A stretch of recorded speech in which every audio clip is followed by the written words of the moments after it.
Hey, what's up? Mark here from the Backpacking Gear Net, and today we're going to review the Summit Alto two-person tent.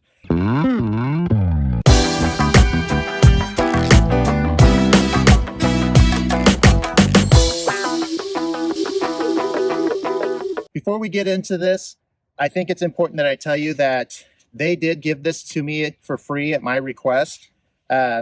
They don't have any say over this video or my opinions. All they asked is that I would do a fair review of it. The reason why I asked for them to send me a sample of this tent is because even though I use trekking pole tents 3-season a lot, I kind of sometimes under certain conditions prefer to use a semi-freestanding or a freestanding tent because I like the way the pole structure will help hold snow better and stuff like this. Now, the tent that I have is technically a 3-season, but they do make it in a 3+ season. I personally have never had a problem using a 3-season tent in the snow because it's just cold anyways until you get in your sleeping bag. This tent is considered ultralight or light in its category. And the weight on this, I'm going to put it on the screen because I don't remember all of that out here at this current moment. But this tent comes in at something like 3.5 pounds or somewhere in that neighborhood. One of the things that trekking pole tents don't give you in most cases is a lot of headroom and movability inside it. I know that certain ones will actually kind of do better at that, but a tent with poles like this will typically give you a lot more inner space, which is nice sometimes when it's winter, especially if you have to spend a significant amount of time in the tent because of rain or something like that. The other thing I like that this provides in the winter is if you take a ground cloth like the one I have here in my hand, you can actually do what's called a fast fly setup. And that's where you take and set the tent up without the inner body. That way it's just the poles, the rain fly, and then the ground cloth. And you can get inside it, then set your the body of your tent up so that it's not getting wet from the elements outside. So this is the way the tent will pack up. And it's nice because this is what they refer to as their sharing system. And I know I just used the wrong word, but it's so that two people can carry equal amounts of the tent in order to make it better for everybody else. So these little clips come undone, and then the body and the fly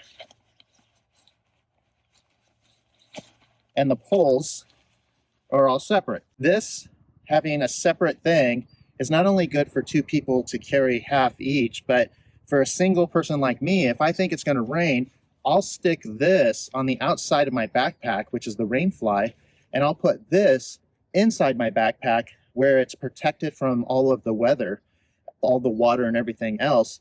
That way I can get to the rain fly to set up the fast fly, and then I can from there pull this out underneath the shelter where everything's dry and keep everything from getting wet. Let me show you this. Now, they put the tent poles in this thing right here, and you don't have to have this hard, rigid thing in here. But what that does is this makes a little lantern inside your tent so that when you put a light in here, it will actually light up and glow because it's got this reflector in here. This reflector makes it so all the light will bounce around in there and it becomes diffused so that it's much more even lighting inside your tent, which is nice for some people. Now, I typically do not take this because I really don't care about it. And so why carry something you don't care about? But for some people, who really like having that kind of lighting, that's not a bad thing. Now, other than the little stuff sack for the poles, you get another little sack in there, and this is going to be your stakes and also your guy lines so that you can tie the tent out in case of a wind. Now, a lot of you probably don't know what this little thing is. This little thing right here is a splint. It is a tent pole splint. And what it does is if you break a tent pole, you can take and put it over the section that you broke. And I typically carry a little bit of tenacious tape or something like that. And I could then tape it, and it fixes your pole so that your poles are still functional. And these poles are all DAC aluminum. They're very light for what they are. And they are in one big section held together so that you can put it together really easily like this. And so earlier I told you about how one side would have a single pole and the other side would have a double pole. So here's the side that's got the double pole, and here's the side that has the single pole, which makes it semi-freestanding. If this was completely freestanding, there'd be two poles on each side like this. This pole right here is going to be your brow pole. This is what makes the tent so spacious inside, because along the top of the tent, it pulls out the sidewalls really far so that they're almost vertical, which gives you a lot more space. There's a lot of tents that have a similar size floor, but they don't give you as much space because they're saving weight by either making the brow pole really small or not having one at all, so that your inner walls will just go more like at an A-frame. So if you are sharing the tent, you're getting really buddy-buddy with somebody, whereas if you've got the wide walls, even with the same size floor, this will actually feel bigger just because of that. So let me go ahead and put the fast fly together so you can see how that's done. And you'll take out your footprint and then put your footprint out. And I probably should have put this out before I did the poles, but nevertheless, it'll work just fine.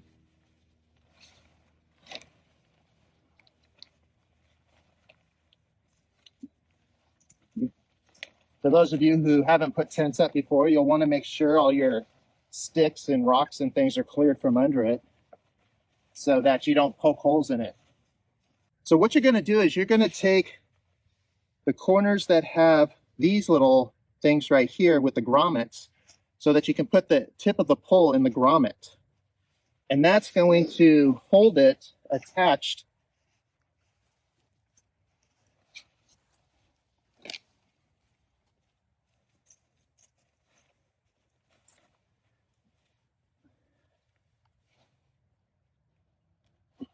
So this one, even though it wants to do this, it's actually going to be like this in the end, and that's the brow pole. But now that I have all this out, now I just need to put the rain fly on over it. So I'm going to get the rain fly, and I'm going to figure out which is the underside and which is the top side. So clearly this is the top side.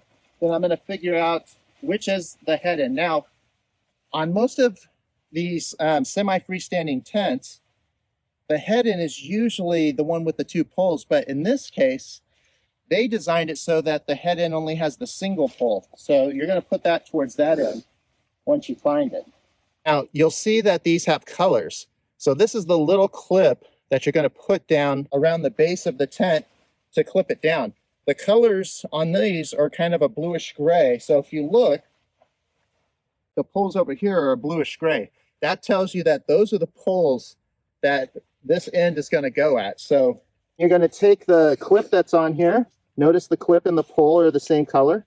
And you're going to go down to the bottom and clip it to the bottom. I'm going to go ahead and do that to the other side. And then I'm going to go up here to the head end.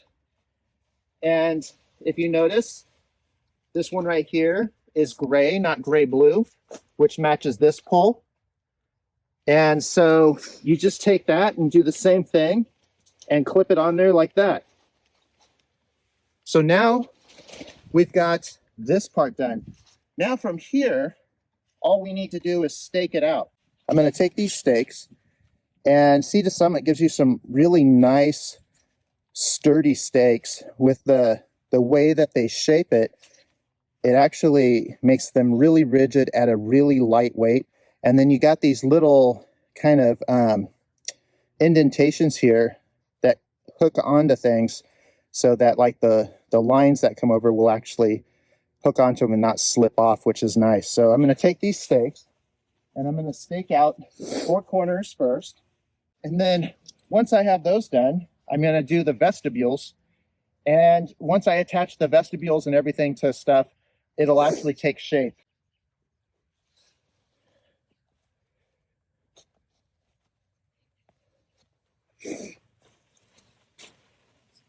So then you just take and attach your vestibule to it.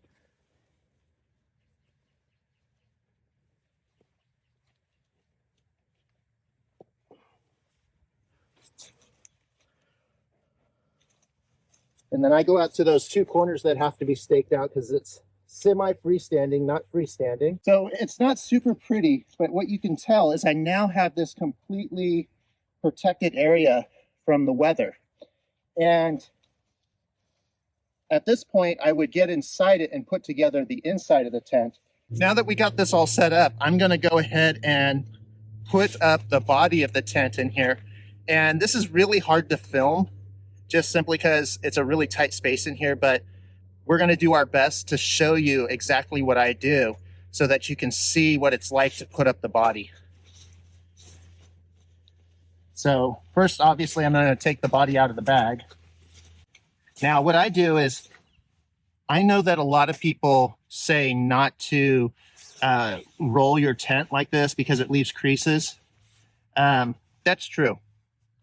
Over time, that will wear out your tent faster than if you just stuff it randomly into the stuff sack. But the reason I do this, even though long-term it's an issue, is I tend to review a lot of tents, and, you know, doing this to a tent, it will still last me, you know, 4 or 5 seasons before the creases will even do anything. So for me, I like the organization of it because I can put it down like this and then just unroll it like this. And that makes it easier for me because I now can look at the color of the clips on this. So the blue ones are going to go over to the blue end, and the gray one's going to go to the gray end. So I know that this goes like this. So all I got to do is bring it out like this, and then I unfold the tent body in here, because for me, that makes it a lot easier.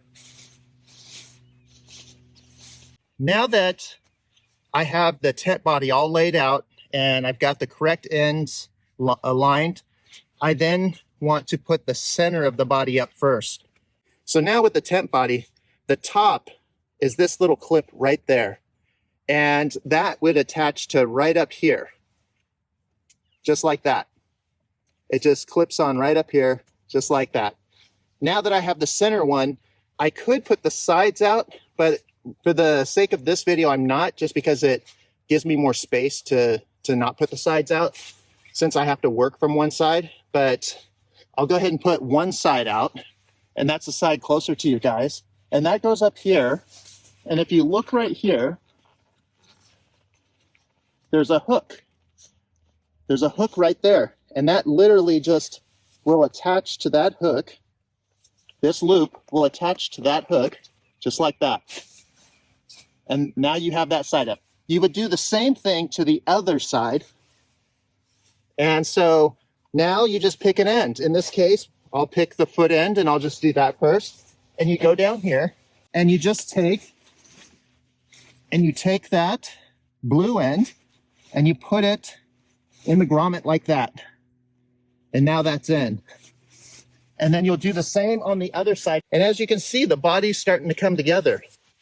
Now, let's go on over to this side. So on this side, because it's got this center pole, you do have an attachment with a grommet to the center pole, and you know it's the correct one because it's gray.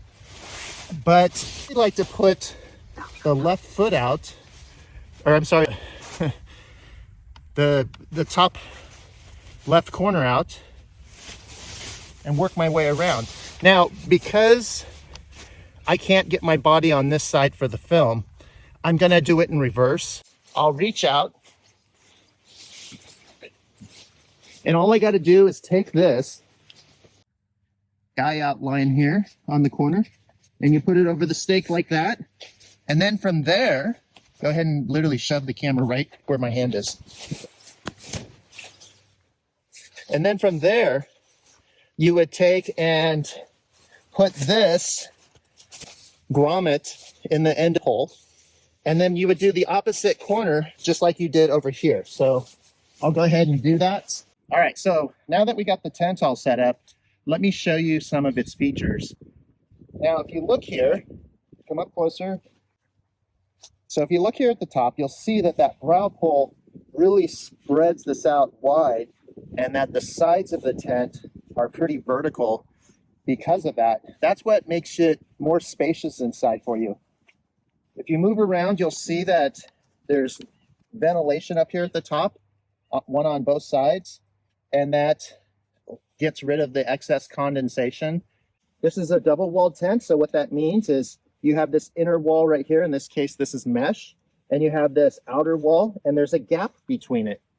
So the gap is what keeps you from having your sleeping bag and other things touch the inside of the rain fly, which is the outer wall, because that's where the condensation will be. You have guy out points all over the tent, which are these little loops right here. And those loops allow you to actually attach guy line and put it out. And there's some up in the corners, and they're strategically in certain spots on the tent, because this will help you if you're in a tremendous wind. So you have the ability to roll up your fly, and then you have these toggles that you can actually keep the fly open like this. So at nighttime, if you want to be more ventilated or see the outside or whatever, you can do that. The other thing you can do is not even put your rain fly on if there's no chance of rain and you just want to look through the mesh at the stars at night. You have the toggle also for the zipper door, and I want to show you this door. And this mesh is a really nice no-seam mesh, and it's kind of the rainbow style zipper where you go like this. But as you can see, I'm doing this one-handed, and because the top up here is really taut because of this brow pole, it actually is really easy to open and close one-handed. And these are all high quality zippers, YKK zippers, and so you don't have to worry about that. The bathtub floor has a nice height on it, so that if it starts raining a lot and you get a little bit of a stream going, this will keep the water from getting in. Inside the tent, you don't have anything to put your stuff in up at the top. Now, they sell something that you can get as an accessory that attaches here. It actually will go the entire length, and you can put stuff in it that creates like a storage, but it doesn't come with that. And if you look over here, these at the head of the tent, there's one on each side. These are where your actual little storage compartments are for you to put things like your phone and stuff. And I would actually put my phone in there, but my phone is the camera right now. But you can put stuff in there, and then there's loops all over the top if you want to hang things. Very spacious. So over the top of my head, and I am 6'1", and over the top of my head, it's about that much till the ceiling. So there's plenty of clearance, and I'm wearing a hat, so that, that takes up a little extra space. So as you can see, two people can definitely sleep in here, and I'm not touching the top and I'm not touching the bottom. So it gives you plenty of distance, and I'll put on the screen what the measurements are, because off the top of my head out here, I don't know them by heart. I'm terrible at that. And then This floor is very durable. I have used it without a ground cloth, and I've used it with a ground cloth, and the only thing that ever messed it up was my shoe trying to do something stupid while filming the video. So you don't have to worry about the durability at all. So the vestibule is huge. I can easily put a full backpack in there sitting up and still have lots of space out here. And this is what I was talking about right here with this footprint. When you get the one that they call the Bigfoot, it actually goes out so that if you're out in bad conditions, it gives you more floor space so that when you put your backpack in here, you don't have to set it in the mud or anything like that, or the snow, which is nice. So there you go. If you enjoyed this video, please hit that like and subscribe. Down below in the description is a link to these tents. And other than that, I'll see you on the next one.